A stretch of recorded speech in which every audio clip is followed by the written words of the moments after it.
अफगानिस्तान में बदलते इक्वेशंस एक बहुत ही, इसे मैं एक चुनौती मानता हूं अपने लोगों के लिए भी, और इन परिस्थितियों ने आज हमारे देश को अपनी स्ट्रेटेजी पर सोचने के लिए मजबूर किया है। इसमें बहुत डिटेल में नहीं जाना चाहूंगा। हम अपनी स्ट्रेटेजी में बदलाव ला रहे हैं। क्वेड का फॉर्मेशन, जो कि इंडिया, ऑस्ट्रेलिया, अमेरिका और जापान को मिला जुला कर बना है, इसी स्ट्रेटेजी के अंतर्गत ही इसका फॉर्मेशन किया गया है, इस क्वेड का भी। साथियों, नए युग में नेशनल सिक्योरिटी के हर एक डायमेंशन को जब तक एक फ्रेम में रखकर नहीं देखा जाता है, तब तक इसके खतरे हमारे लिए सदैव बने ही रहेंगे। जब से हमारा देश आजाद हुआ है, भारत के रहने वाले लोग अच्छी तरह परिचित हैं, तब से बहुत सारी विरोधी ताकतों का हमको सामना करना पड़ा है। जब से आजाद हुआ है, तब से सिक्योरिटी फ्रंट पर हम चैलेंजेस को झेल रहे हैं। वे किसी न किसी माध्यम से देश के भीतर एक अनस्टेबिलिटी, अस्थिरता पैदा करने की वो बराबर कोशिश करते हैं। पिछले 75 ईयर्स के हिस्ट्री को उठाकर आप देखें इस भारत के, तो लगता है मुझे कि ये सब चैलेंजेस हमको विरासत में मिले हुए हैं। जैसे परमात्मा को यह मंजूर रहा हो यदि हम भारत को आज़ादी दे रहे हैं, तो आज़ादी के साथ साथ भारतवासियों के लिए हम चैलेंजेस भी देंगे। इसीलिए मैंने कहा, लगता है हमको ये विरासत में मिले हुए हैं। शुरुआत में ही देश की आज़ादी का जश्न अभी खत्म नहीं हुआ था, उसी जश्न में हम डूबे हुए थे कि 1948 में हमारे पड़ोसी देश के कबायलियों ने जम्मू कश्मीर पर हमला बोल दिया।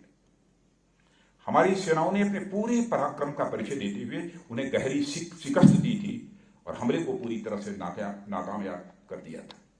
लेकिन फिर भी हमारे पड़ोसी, उस पड़ोसी का नाम मैं नहीं लेना चाहता, उस हमारे पड़ोसी के ऊपर कोई असर नहीं पड़ा, और आज भी देश के भीतर अशांति पैदा करने की कोशिश उसके द्वारा की जाती है। इन कोशिशों का परिणाम यह हुआ कि देश को 65 और 71 के 2 वार का भी सामना करना पड़ा है। मैं अभिनंदन करना चाहता हूं, सैल्यूट करना चाहता हूं अपने बहादुर सेना के जवानों का, जिन्होंने कि अपने पराक्रम से हमारे उस पड़ोसी को, जिसने भारत के साथ आक्रमण करने की ठानी थी, उसको मजे चखाए, उसको शिकस्त दी। इन दोनों युद्धों की हार में स्वाभाविक है कि हमारे उस पड़ोसी का मनोबल गिरा है, और वह भी समझ गए हैं कि भारत के साथ फ्रंट वार करना अब उनके बस की बात नहीं है। अब फ्रंट वार करना अब उनके बस की बात नहीं है, तो अब उन्होंने प्रॉक्सी वार का सहारा लेना प्रारंभ किया है। आतंकवाद अब उनकी स्टेट पॉलिसी का एक पार्ट बन गया है, अभिन्न अंग बन गया है, और उसने आतंकवाद का पूरा सहारा लेना शुरू किया है, और आतंकियों को हथियार देना, पैसे और ट्रेनिंग देना, और भारत को निशाना बनाना, केवल यही लक्ष्य रह गया है। और देश के सामने आने वाली चुनौतियों के पैराडाइम में यह मैं एक छोटा बदलाव नहीं मानता हूं, बल्कि यह मैं मानता हूं कि बड़ा बदलाव था। पर मुझे कहते हुए खुशी है कि इन बदलावों को ध्यान में रखते हुए हमने अपनी सिक्योरिटी पॉलिसीज में भी चेंजेस किए हैं। एक नए डायनेमिज्म के साथ हमने टेररिज्म के खिलाफ अपने रवैये को प्रोएक्टिव बनाया है। विगत कुछ वर्षों से हमारे पड़ोसी के साथ सीज फायर का यह समझौता चल रहा है। अभी तक तो कोई ऐसी हरकत की जानकारी नहीं मिली है, लेकिन सीज फायर भी यदि कामयाब हो रहा है तो हमारी ताकत के कारण ही ये सीज फायर कामयाब हो रहा है। 2016 में फ्रेंड्स, क्रॉस बॉर्डर स्ट्राइक्स ने एक रिएक्शनरी माइंडसेट को प्रोएक्टिव माइंडसेट में बदल दिया था। 2019 में बालाकोट में टेररिस्ट कैंप पर हमले ने इसे और मजबूत किया है। आज भारत की सीमा पर चैलेंजेस के बावजूद आम आदमी को विश्वास है कि भारत की नेशनल सिक्योरिटी से कोई समझौता नहीं होगा। यह भारतवासियों के अंदर भी भरोसा और विश्वास पैदा हुआ है, और यह विश्वास धीरे धीरे लगातार मजबूत ही होता चला जा रहा है।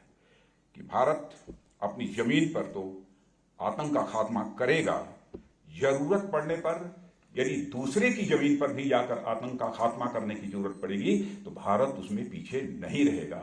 हम अपने जमीन से भी वार कर सकते हैं और जरूरत पड़ी तो उसकी जमीन पर भी हम वार कर सकते हैं। यह क्षमता भारत के अंदर पैदा हुई है। जब चाइना की फोर्सेस आगे बढ़ने की कोशिश कर रही थी, एक दिन रात का समय है, 11:30-12 बजे में होंगे, हमारी आर्मी चीफ की बात हो रही थी। बहुत ही क्रिटिकल सिचुएशन थी। उसमें भी हमारी फोर्सेस ने जिस सूझबूझ का काम किया है, मैं खुलकर तो नहीं बोल सकता हूं, लेकिन उसकी मैं जितनी भी सराहना करूं वो कम है। केवल आपकी हौसला अफजाई के लिए मैं नहीं कह रहा। ये जो हकीकत है, पूरे इंडो चाइना स्टैंड ऑफ के दौरान जो हमने देखी है, मैं उसकी चर्चा कर रहा हूं। और हमारे सुरक्षा बलों ने एक बार फिर से साबित कर दिया कि किसी भी समय और किसी भी स्थिति में किसी भी दुश्मन का सामना करने और हर प्रकार से अपने राष्ट्र की सुरक्षा के लिए हम पूरी तरह से कमिटेड हैं, चाहे हमें उसकी कितनी भी कीमत क्यों न चुकानी पड़े। जो हमारे सिक्योरिटी चैलेंजेस होते हैं उनके दो एस्पेक्ट्स हैं, दो पहलू। पहला था बॉर्डर सिक्योरिटी और उससे जुड़े थ्रेट्स, और दूसरा इंटरनल सिक्योरिटी और उससे जुड़े थ्रेट्स। नेशनल सिक्योरिटी में ट्रेडिशनल परसेप्शन में over a period of time एक बहुत बड़ा बदलाव आया है।